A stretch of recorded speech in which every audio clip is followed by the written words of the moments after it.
Question number 26 है, शुक्राणुजनन प्रक्रिया में नियमन हार्मोन है। शुक्राणुजनन प्रक्रिया में नियमन हार्मोन है। देखिए मेन हार्मोन जो है वो है जीआरएच हार्मोन। इस जीआरएच हार्मोन से दो तरह के हार्मोन हैं, एक आपका एलएच और एक एफएसएच। एलएच और एफएसएच ये जीआरएच हार्मोन का ही रूप है। अब ये दोनों हार्मोन जो हैं एलएच और एफएसएच किस ग्लैंड से स्रावित होते हैं? पिट्यूटरी ग्रंथि से। पिट्यूटरी ग्लैंड से स्रावित होते हैं। पिट्यूटरी ग्लैंड यानी ग्रंथि से स्रावित होते हैं। एक हार्मोन है आपको एंड्रोजन, एक हार्मोन है एंड्रोजन। ये जो स्रावित होते हैं लीडिंग सेल से। किस कोशिका से? लीडिंग कोशिका। इस लीडिंग कोशिका किसमें पाई जाती है? टेस्टिज में अर्थात वृषण में, है ना। तो लीडिंग कोशिका, तो जीआरएच, एफएसएच, एलएच और एंड्रोजन ये सभी हार्मोन मिलकर शुक्राणु जनन का नियंत्रण करता है। इसमें शुक्राणु जनन का नियंत्रण कौन कौन कर लिया? तो अभी देख लीजिए जीआरएच, एलएच, एफएसएच और एंड्रोजन सभी हार्मोन मिलते हैं तो ये शुक्राणु जनन का नियमन करते हैं। शुक्राणु जनन प्रक्रिया में नियमन हार्मोन कौन हो गया? है ना, जीआरएच अर्थात गोनेडोट्रोपिन रिलीजिंग हार्मोन, बिल्कुल सही है। दूसरा है एलएच अर्थात ल्यूटिनाइजिंग हार्मोन। तीसरा एफएसएच फॉलिक्यूल स्टिमुलेटिंग हार्मोन और डी में है इनमें सभी। ये सभी हार्मोन मिल करके शुक्राणु जनन का नियंत्रण करता है, इसलिए ऑप्शन डी सही होगा। क्वेश्चन नंबर 27 है, मादा का प्रमुख जनन अंग है। मादा का प्रमुख जनन अंग, देखिए फीमेल में अर्थात मादा या स्त्री में जो जनन अंग है उसमें जो है सबसे प्रमुख में आता है आपको ओवरी अर्थात अंडाशय, है ना। मादा का जनन अंग, मादा जनन अंग में कौन कौन आ जाता है इसको पहले जान लीजिए। मादा जनन अंग में फर्स्ट है आपको ओवरी, है ना, ओवरी। ओवरी के बाद जो एकड़ जो है फैलोपियन ट्यूब है। ओवरी के बाद फैलोपियन ट्यूब है। फैलोपियन ट्यूब के बाद आपको यूटेरस है, उसके बाद आपको वेजिना और लास्ट में वल्वा। इतना ये जनन अंगों में है। इन जनन अंगों में ये ओवरी जो है ये जोड़ीदार पेयर में, मतलब दो की संख्या में। फैलोपियन ट्यूब ये भी पेयर में दो की संख्या में। इधर जो ये तीनों ये अनपेयर अर्थात गैर जोड़ीदार या नॉन पेयर कर सकते हैं। ये सभी नॉन पेयर हैं, मतलब जोड़ीदार अंग नहीं है। ऑब्जेक्टिव में ये भी आ सकता है कौन पेयर है, तो याद रखिएगा ओवरी और फैलोपियन ट्यूब ये आपको जोड़ीदार जनन अंग है। कैसा है? जोड़ीदार दो की संख्या में होते हैं। यूटेरस, वेजिना, वल्वा ये गैर जोड़ीदार, है ना।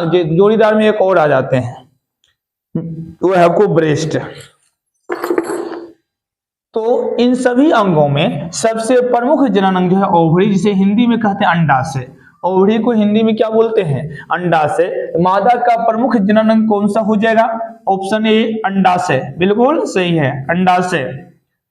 क्वेश्चन नंबर 28, मादा जनन तंत्र के भाग हैं। मादा जनन तंत्र के भाग हैं। ऑप्शन है अंडाशय, जिसे इंग्लिश में कहेंगे ओवरी, सही है। दूसरा है फैलोपियन नलिका, इंग्लिश में फैलोपियन ट्यूब कहेंगे, ये भी सही है। तीसरा गर्भाशय, जिसे इंग्लिश में यूटेरस बोलेंगे, ये भी सही है। तो मादा जनन तंत्र के भाग पूछेगा, ऑप्शन कौन सा होगा? डी, इनमें सभी। इन 5 नाम को याद रखिएगा। एग्जाम में कभी कभी क्या देगा, कोई एक फीमेल पार्ट देगा, शेष मेल का दे देगा या प्लांट्स का दे देगा, तो कहेगा पहचानने के लिए। इसलिए इस 5 नाम एकदम याद रखना है जो कि फीमेल के जनन अंग के भाग है, जनन तंत्र का भाग है। क्वेश्चन 29, गर्भाशय किससे संबंधित है? गर्भाशय अर्थात यूटेरस किससे संबंधित है? तो गर्भाशय संबंधित किससे है? स्त्री अर्थात फीमेल रिप्रोडक्टिव सिस्टम से, स्त्री या मादा जनन तंत्र से, स्त्री या मादा, ऑप्शन भी सही है। क्वेश्चन नंबर 30 है, मादा युग्मक है। तो मादा युग्मक ओवरी से जो है ना, ओवरी से एक फीमेल गेमेट मादा युग्मक का स्राव होते हैं, जिसे ओवम या हिंदी में अंडाणु बोलेंगे। हिंदी में अंडाणु। ओवम या ओवा का स्राव कौन करता है? ओवरी। इसी ओवम या ओवा को फीमेल गैमेट अर्थात मादा युग्मक कहते हैं। क्वेश्चन मादा युग्मक है तो सही आंसर क्या हो जाएगा? बी, अंडाणु, जिसे इंग्लिश में ओवम या ओवा बोला जाता है। क्वेश्चन 31 है, एक स्वस्थ महिला के पूरे जीवन काल में उत्पन्न अंडों की संख्या है। देखिए, ये जो अंडों का बनना होता है वह मेंस्ट्रुएशन साइकिल के तहत बनना होता है, और किसी बालिका में यदि प्रथम बार मेंस्ट्रुएशन साइकिल आते हैं उसको रजोदर्शन बोला जाता है, जो कि उम्र 10 से 12 वर्ष की होती है। और लास्ट अंतिम बार अर्थात लास्ट जब मेंस्ट्रुएशन साइकिल होता है तो उसको रजनोवृत्ति कहा जाता है, जिसकी उम्र 45 से 50 है। अब 10 से 12 में शुरू हो गया ओव्यूलेट होना, मतलब ओवम का बनना, तो 10 साल से ही शुरू करते हैं और 50 साल तक, इस दरमियान आपको लगभग 35 से 40 वर्ष, यदि 10 से 50 जोड़ते हैं तो 40 वर्ष, 12 से आप 40 जोड़ते हैं तो 38 वर्ष, किसी किसी में 48 में उम्र में ही समाप्त हो जाती है। इस हिसाब से लगभग यदि एवरेजिंग लेते हैं तो एक साल में टोटल सप्ताह की संख्या 52 और 4 सप्ताह हम लगभग रिलीज होते हैं, अर्थात महीना में एक यदि मान के चलते हैं तो टोटल 12 से 13 सप्ताह के हिसाब से 13, मंथली के हिसाब से 12 एक वर्ष में। और तो इस हिसाब से 400, इस हिसाब से 40 वर्ष में कितना हो जाएगा?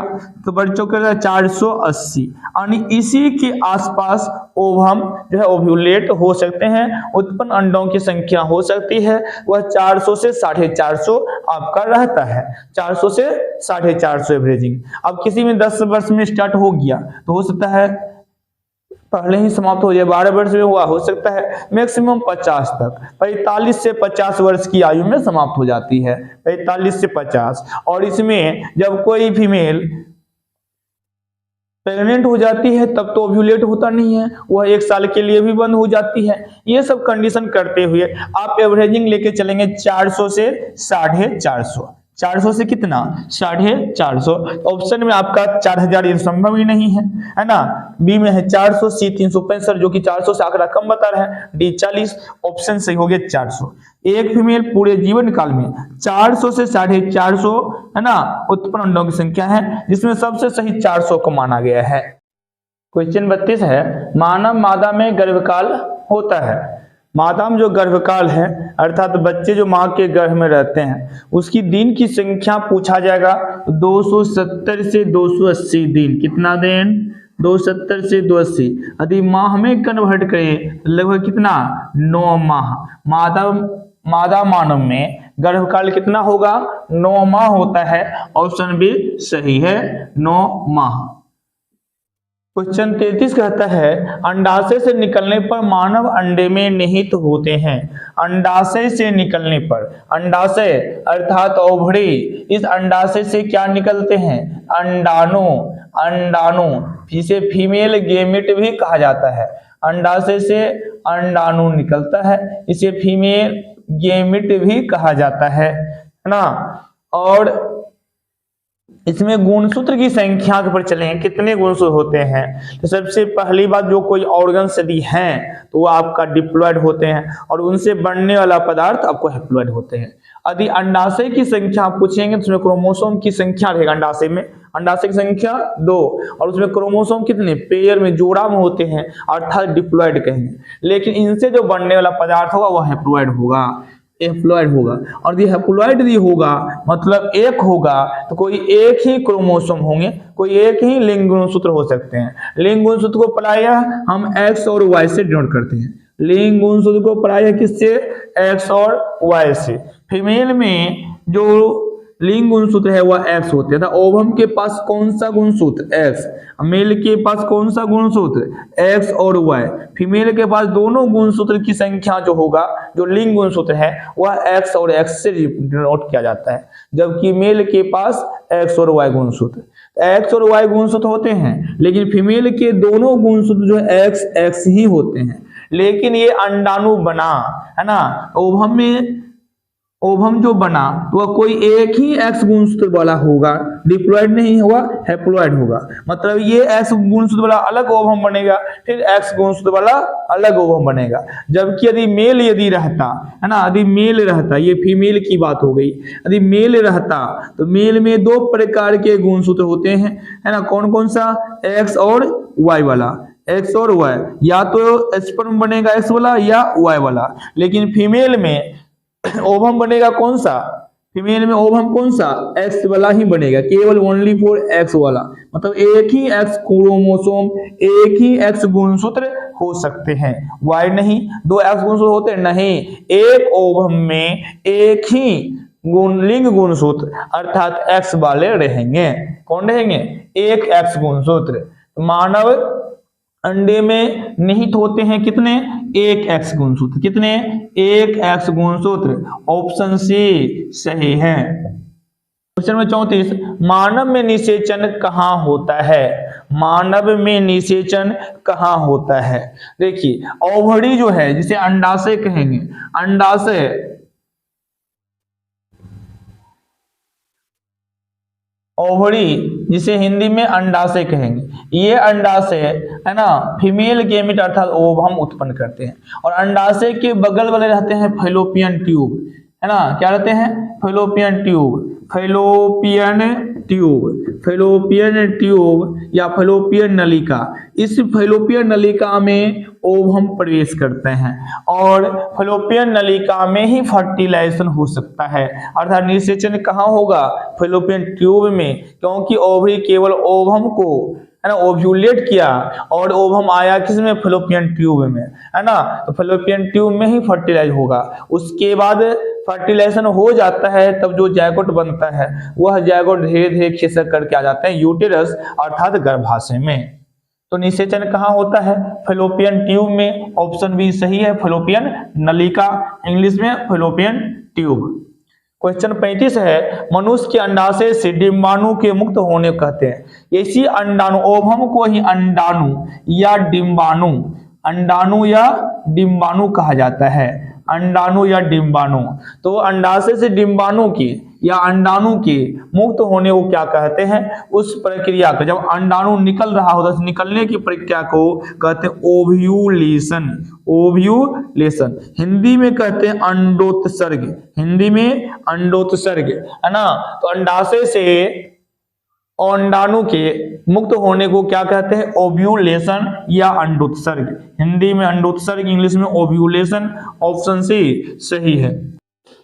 क्वेश्चन नंबर 36 है, एंडोमेट्रियम किसका आवरण है, एंडोमेट्रियम किसका आवरण है, एंडोमेट्रियम किसका आवरण है। तो 36 में देखिए एंडोमेट्रियम, एंडोमेट्रियम जो है जो फीमेल का यूटेरस है, यूटेरस जिसे गर्भाशय बोलेंगे, यूटेरस गर्भाशय, इसके संकीर्ण भाग जिसे सर्विक्स बोलेंगे, सर्विक्स, इसी सर्विक्स पे एक लेयर रहता है, नाम कहलाएगा एंडोमेट्रियम।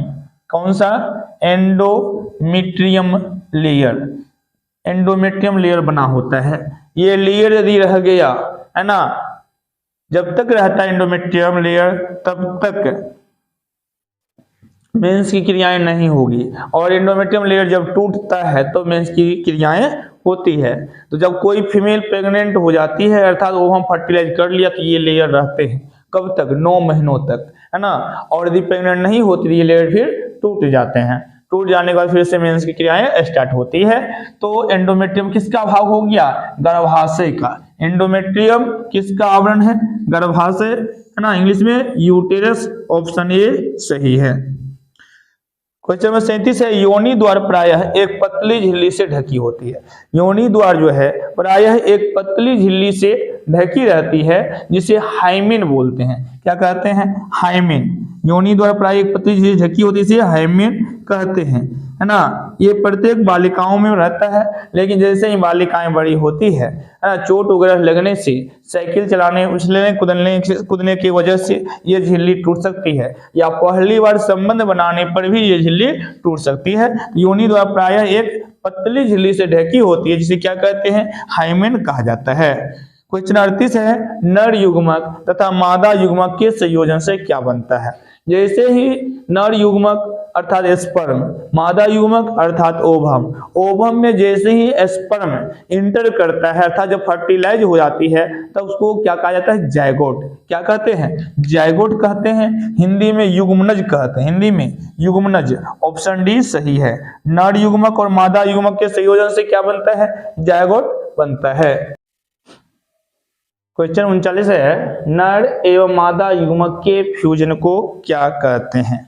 नर युग्मक और मादा युग्मक का जो फ्यूजन होगा उसे क्या कहते हैं, तो उसको कहते हैं निषेचन।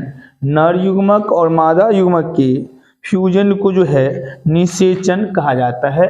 फ्यूजन अर्थात संयुग्मन या संयोजन को निषेचन, इंग्लिश में फर्टिलाइजेशन कहते हैं।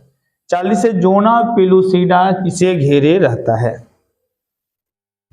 जोना पेलुसिडा किसे घेरे रहता है।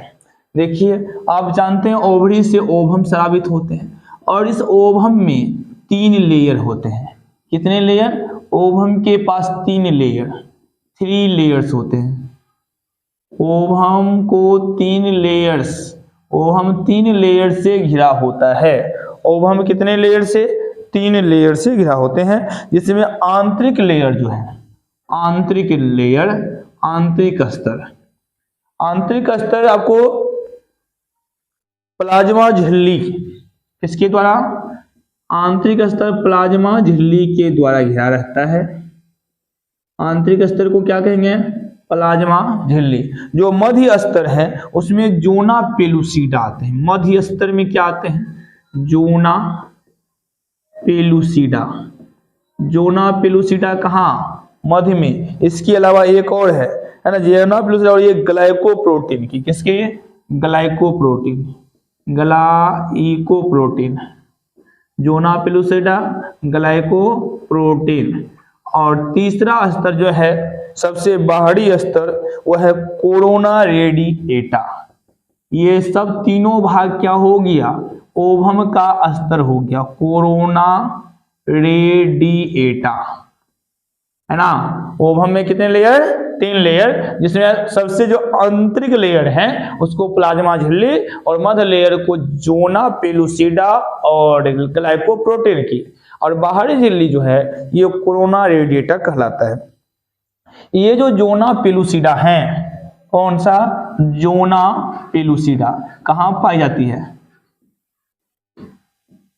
जोना पेलुसिडा क्या है, ओवम का मध्य स्तर है, ओवम का मध्य स्तर है। ये अंडा और भ्रूण के विकास के दौरान उनकी रक्षा करते हैं। जोना पेलुसिडा क्या करते हैं, अंडा और भ्रूण, जब अंडा का विकास हो रहा है और भ्रूण का जब विकास हो रहा है, अंडा का विकास साथ ही भ्रूण का विकास, अंडा और भ्रूण के विकास के समय रक्षा करता है। अंडा प्लस भ्रूण विकास के समय ये क्या करता है, रक्षा करता है उससे।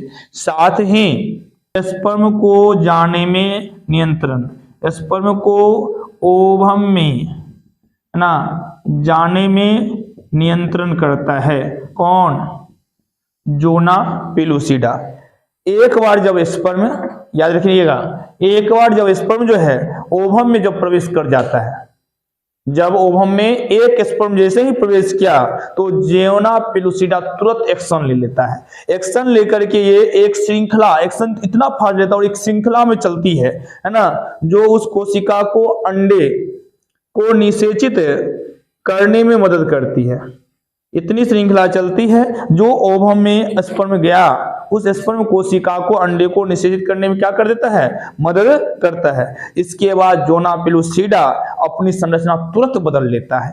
एक ओवम गया और इतनी फास्ट होती है, और अब जोना पेलुसिडा तुरंत रचना बदल लिया, दूसरा ओवम जा ही नहीं सकता है ना, जिससे किसी भी अतिरिक्त स्पर्म का अंडे तक पहुंचना संभव ही नहीं हो पाता है। किसी भी हाल में ओवम के पास कोई भी अदर स्पर्म नहीं पहुंच सकता है, जो पहले पहुंच गया हो गया। तो क्वेश्चन आपका है, जोना पेलुसिडा किसे घेरे रहता है, किसको घेरे? ओवम का स्तर है, ओवम को घेरे हुए रहता है, ओवम को। जोना पेलुसिडा ओवम को, कोरोना रेडिएटा ओवम को, ओवम का सबसे बाहरी झिल्ली कोरोना रेडिएटा, है ना। तो आपका क्वेश्चन है जोना पेलुसिडा किसे घेरे रहेगा? आंसर क्या हो जाएगा? ओवम। ओवम को हिंदी में क्या कहते हैं? अंडाणु। अंडाणु, ऑप्शन सी राइट है। क्वेश्चन नंबर 41 है, ग्राफियन पुटक किसमें पाया जाता है? ग्राफियन पुटक किसमें पाया जाता है? देखिए ये है ओवरी, ओवरी से हिंदी में क्या कहेंगे? अंडाशय। अंडाशय, अंडाशय, अंडाशय जो है इसमें अंड पुटक एपिथेलियम उत्तक होता है। अंड पुटक होते हैं, है ना। कौन सा होते हैं? अंड पुटक, जो कि एपिथेलियम उत्तक है। इसे भरण उत्तक भी कहा जाता है। भरण उत्तक, एपिथेलियम उत्तक या भरण उत्तक। अंडपुटक एपिथेलियम उत्तक या अंडपुटक भरण उत्तक रहता है ना। और क्या होते हैं? अंडपुटक विखंडित होकर के, टूट करके, है ना, कॉर्पस ल्यूटियम और प्रोजेस्टेरोन हार्मोन का स्राव करते हैं। किसका? जैसे अंडपुटक हो गया और ये ओव्यूलेट होते हैं, मतलब ओवम का निर्माण करते हैं। ओवम बाहर आता है, ओव्यूलेशन हो जाता है, ओवम का बाहर आना, ओवम बाहर आते हैं। उसके बाद अंडपुटक में विखंडन चालू, अंडपुटक में विखंडन चालू। जो अंडपुटक है इसमें क्या होगा? विखंडन। अंडपुटक का विखंडन होता है। जब विखंडन हो जाता है, विखंडन होने के दौरान ही इसमें कॉर्पस ल्यूटियम, है ना, बनता है। कौन क्या बनता है? Corpus luteum, corpus luteum. और कॉर्पस ल्यूटियम जो है प्रोजेस्टेरोन हार्मोन का स्राव करते हैं। किस हार्मोन का? प्रोजेस्टेरोन हार्मोन का स्राव करते हैं। कौन सा? प्रोजेस्टेरोन हार्मोन का स्राव कॉर्पस ल्यूटियम करता है। और सब में पार्चुरेशन में प्रोजेस्टेरोन हार्मोन का एकदम भूमिका है। साथ ही क्या? दुग्ध निर्माण, दूध बनाने में भी कौन हार्मोन उत्तरदायी है ना?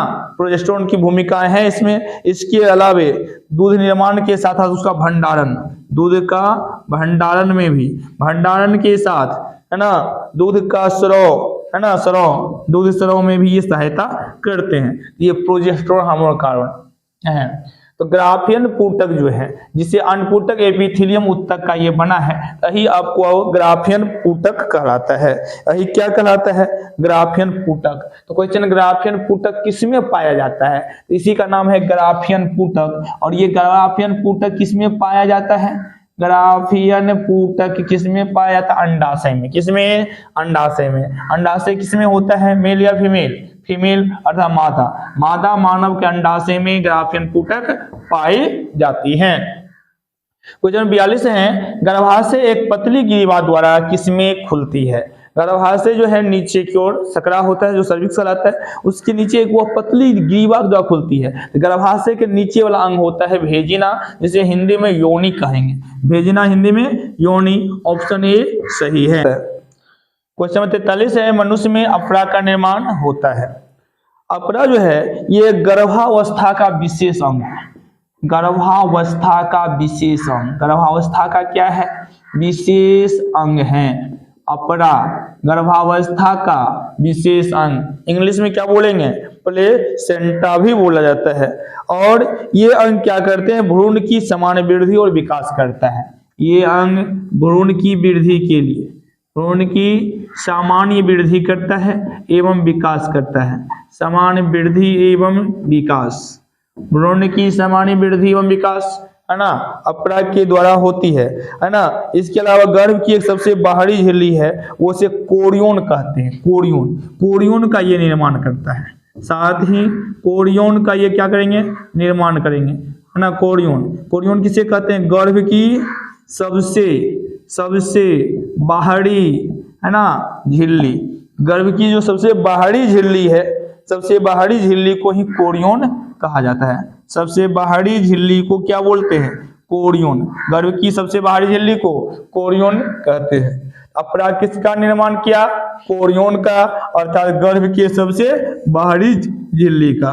तो मनुष्य में अपरा का निर्माण होता है किसके द्वारा? कोरियन के द्वारा। ऑप्शन बी सही है। जब स्पर्म और ओवम मिलता है, स्पर्म प्लस ओवम मिलता है, सहयोग करता है तो उससे क्या बनता है, जायगोट बनता है। क्या बन गया, स्पर्म और ओवम फर्टिलाइज करके क्या बना लिया, जायगोट बना लिया। और जब जायगोट बन जाता है तो इसमें लगातार कोशिका विभाजन होती है ना। जायगोट में क्या होगा, लगातार कोशिका विभाजन ये जारी रहता है, लगातार कोशिका विभाजन, जिससे कोशिकाओं की संख्या बढ़ते चली जाती है। जैसे ही कोशिका का विभाजन हुआ है ना, ये डेवलप करके विकास करके खोखली गेंदनुमा संरचना में बदल जाती है। किस रचना में, खोखली गेंदनुमा संरचना में, खोखली गेंदनुमा संरचना में बदल जाता है। इस संरचना को ब्लास्टोसिस्ट कहते हैं। क्या बोलते हैं, ब्लास्टोसिस्ट। इसी संरचना को ब्लास्टोसिस्ट कहा जाता है। और यही ब्लास्टोसिस्ट जो है, ब्लास्टोसिस्ट जब बन जाता है तब यह गर्भाशय की, इसमें गर्भाशय की जो आंतरिक स्तर है, गर्भाशय के आंतरिक यानी एंडोमेट्रियम परत कह दें, एंडोमेट्रियम परत में, एंडोमेट्रियम स्तर या परत में, है ना, ब्लास्टोसिस्ट ही गर्भाशय के एंडोमेट्रियम स्तर या परत में प्रत्यारोपित मतलब जुड़ जाते हैं, प्रत्यारोपित होते हैं, प्रत्यारोपित होते हैं। तो स्पर्म और ओवम के फर्टिलाइज से जायगोट में लगातार कोशिका विभाजन, जिससे के फलस्वरूप खोखली गेंदनुमा संरचना बना, उससे क्या कहेंगे, ब्लास्टोसिस्ट। ब्लास्टोसिस्ट ही गर्भाशय के एंडोमेट्रियम परत में प्रत्यारोपित हो जाते हैं। ऑप्शन डी सही है। क्वेश्चन 45 है, निम्न में कौन जनन पढ़ते हैं, निम्न में कौन जनन पढ़ते हैं। देखिए सबसे पहले जो ब्लास्टोसिस्ट बना, क्या बना, ब्लास्टोसिस्ट। ये ब्लास्टोसिस्ट जो है 3 जनन परत का निर्माण करता है। ब्लास्टोसिस्ट क्या करते हैं, ब्लास्टोसिस्ट की कोशिका 3 जनन परत, कितने जनन परत, 3 जनन परत का निर्माण करता है। जनन परत का निर्माण कौन करता है, ब्लास्टोसिस्ट की कोशिकाएं 3 जनन परत। वह कौन कौन है, वह जनन परत है आपको एंडोडर्म, एक्टोडर्म, एक्टोडर्म और मीसोडर्म। एंडोडर्म सबसे अंदर की ओर और एक्टोडर्म सबसे बाहर की ओर, मीसोडर्म बीच वाले। ये 3 जनन परतें हैं। तो निम्न में कौन जनन परतें हैं, तो आंसर क्या हो जाएगा, इनमें से भी ऑप्शन डी। जनन परत का निर्माण कौन करता है, ब्लास्टोसिस्ट की कोशिकाएं। जनन परत का निर्माण ब्लास्टोसिस्ट की कोशिका करती है। कितने जनन परत होते हैं, 3। कौन कौन सा, एक्टोडर्म, एंडोडर्म और मीसोडर्म।